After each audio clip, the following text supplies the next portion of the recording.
미국에선 전설로 불리는 베트남전에 파견된 한국 예비역에 위용이 있습니다. 베트남 전쟁을 떠올리면 용맹을 자랑했던 해병대를 비롯한 국군이 떠오릅니다. 그러나 지금까지도 미국 국방부 수송박물관에 전시되고 있는 베트남전 관련 그림은 한국 기업과 그 기업의 역할이 가능하도록 한 한국 예비역의 역할이 생생하게 그려져 있습니다. 잠시 월남전 파병을 설명하자면 월남찬전은 박정희 정부하에서 1964년 9월 11일 1차 파병을 시작으로 1966년 4월까지 4차에 걸친 대한민국 전투부대를 파병한 일을 말하는데 처음엔 미국이 파병을 요청한 것이 아니었습니다. 당시 박정희 정부는 차관을 변제할 자금 등이 너무 부족했기에 경제적 이유가 급했습니다. 이 때문에 미국에 먼저 집요하게 파병 제안을 했습니다. 하지만 당시 미국 정부는 베트남전에 한국군을 파병할 경우 북한이 도발할 가능성이 있고 중국, 소련 등의 공산권 국가를 자극할 수 있다고 판단하여 박정희 정부의 제안을 거절했었습니다. 그런데 원래 세토를 중심으로 미국이 구상했던 베트남 지원 계획이 프랑스와 파키스탄의 반대로 어려움에 빠지자 미국은 1964년 5월 9일 남베트남 지원을 호소하는 서한을 우호 국가들에 발송하게 되고 월남 정부 및 미국의 요청에 따라 국군의 베트남 해외 파병이 결정된 것입니다. 한국에서 파병한 32만 명의 베트남전 파병은 주요 목적은 외화를 벌어야 한다는 것이었지만 공산 침략을 경험한 국가로서 아시아 지역의 안보와 자유를 수호한다는 명분도 내세울 수 있었습니다. 당시 야당 인사인 윤보선, 장준하, 김준현 등은 한국군 파병에 반대하거나 부정적인 입장을 피력하였으나 반영되지 않았습니다. 그런데 한국에서는 국군 외에 일반 기술진을 선발하여 베트남에 대거 파견하였습니다. 당시 파견된 민간 기술진은 6만여 명이나 되었는데 이들 대부분은 미군이 요구하는 군사물자 하역, 군사 기반시설 등 전쟁과 연관된 일을 하게 되었고 파견된 근로자 중 70%는 미국계 회사에 30%는 한국계 회사에서 일했습니다. 당시 한국 정부는 한국해외개발공사를 설립해 한 명이라도 더 파견시켜 외화를 벌어오도록 무척이나 노력했고 이때 파견된 근로자들은 파병 군인들이 벌어온 금액과 비슷한 금액을 베트남에서 한국으로 송금했습니다. 1968년의 경우 일반 기술진으로 파견된 우리 근로자는 1억 6,600만 달러를 한국으로 송금했는데 1970년에 한국은 10억 달러를 수출하던 나라였습니다. 베트남에 파견된 근로자들이 엄청난 액수를 벌어온 것입니다. 당시에 한국에서는 돈이 된다라고 하면 전 세계 어디든 무슨 일이든 마다하지 않고 떠나던 시기였습니다. 베트남은 전쟁이란 위험성에도 불구하고 국내 임금보다 최고 10배에서 20배를 받을 수 있다는 조건 때문에 지원자가 넘쳐났었습니다. 수당을 제외하고 기본급여가 350달러에서 400달러라는 금액은 가난했던 우리네 삶에서 위험을 생각할 필요가 없도록 베트남으로 달려가게 했습니다. 오늘은 베트남 전쟁과 관련하여 미국으로선 해결할 방법조차 찾지 못해 미군 작전에 엄청난 지장을 초래하던 상황을 우리 기업이 해결을 자신하며 제안해 속 시원하게 해결하였을 뿐만 아니라 전방과 후방이 별도로 존재하지 않았던 베트남전 특성상 어려웠던 군수품 수송 지원 등 물류 문제까지 한 번에 해결해버린 전설로 내려오는 이야기를 전해드리겠습니다. 베트남 전쟁이 미국의 예상과 달리 장기화되면서 미군은 군수품 보급에 차질을 빚게 됩니다. 이때 우리나라 한 기업이 이 위험한 전쟁에 뛰어들게 되고 하역과 군수품 수송 역할을 하게 됩니다.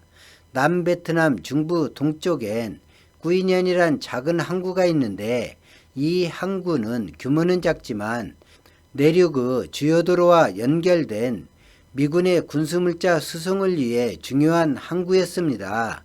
이곳에서의 문제가 한국 기업이 물류 사업을 맡게 된 계기가 되었습니다. 구이년 항구는 미군의 대형 선박이 정박하고 하역하기엔 작아도 너무 작았습니다.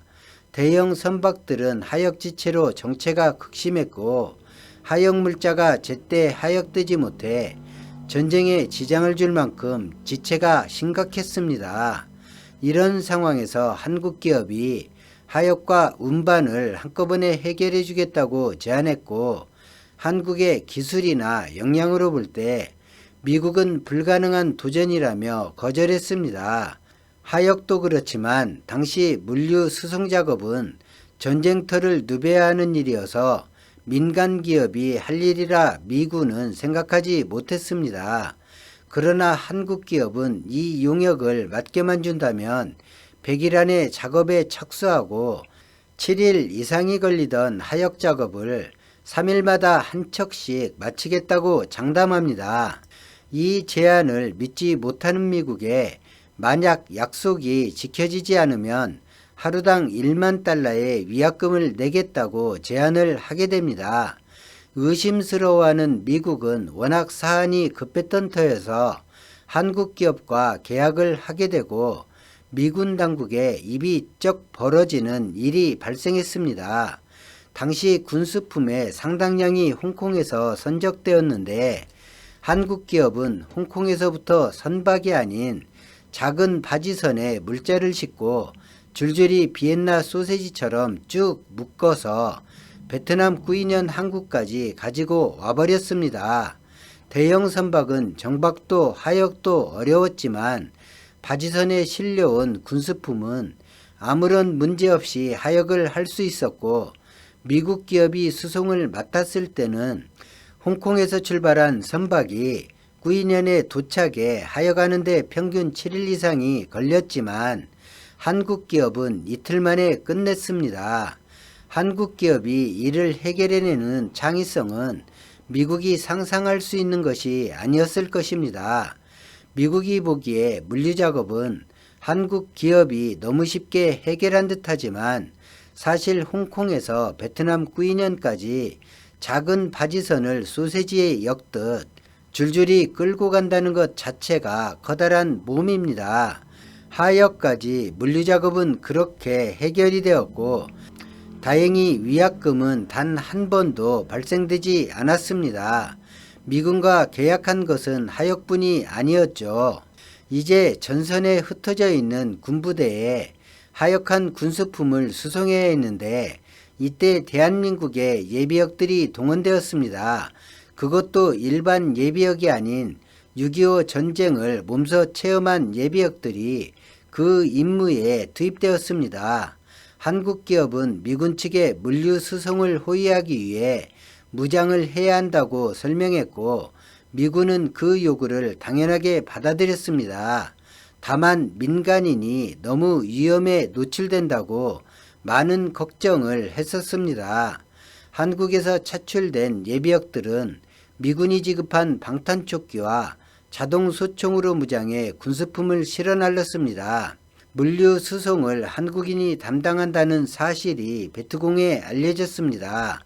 이때는 한국 군인과는 가급적 전투하지 말라는 지령이 떨어질 만큼 한국군이 기피하던 베트공이었지만 물류 수송을 군대의 호의도 없이 민간인만으로 담당한다고 정보를 파악했기에 아무리 한국인이라 해도 어려움이 없을 것으로 판단하고 공격을 해왔습니다.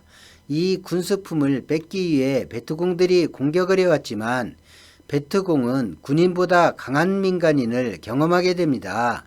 물류 수송 차량을 습격했지만 베트공 피해만 커지고 아무런 소득을 얻지 못하게 되자 한국 특수부대가 민간인으로 위장해 베트공의 공격을 유인한다고 오해하게 되었고 수송 차량 습격을 포기해버렸습니다.